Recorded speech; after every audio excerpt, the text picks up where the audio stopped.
अस्सलाम वालेकुम दोस्तों। तो आज हम आईफोन 11 और आईफोन 12 के बारे में बात करेंगे कि क्या अगर आपके पास आईफोन 11 है तो आपको आईफोन 12 जो है बाई करनी चाहिए कि नहीं करनी चाहिए।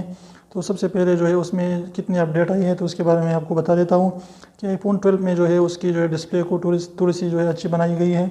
इसके अलावा जो है वहाँ पर जो उसमें 5G जो है लॉन्च कर दिया गया है आईफोन 12 में। और इसके अलावा जो है उसकी चिप को जो है बेहतरीन और तेज़ तरीन बनाया गया है। तो ओवरऑल एवरेज पर आप देखें तो इस पर जो है आईफोन 11 से लेकर जो है आईफोन 12 पर जो है 20% जो है उस पर चेंजिंग किया गया है। तो अगर आपके पास जो है पैसे मौजूद है, बहुत ज़्यादा आप अमीर है, तो आप आईफोन 12 जो है बाई कर सकते हैं। लेकिन अगर आप थोड़ी सी जो है अपडेट के लिए चाहते हैं तो फिर आईफोन 11 जो है आपके लिए बेहतर रहेगा।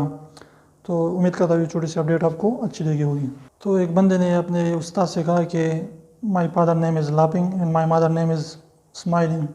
तो उसके टीचर ने उससे कहा कि यू मस्ट बी किडिंग।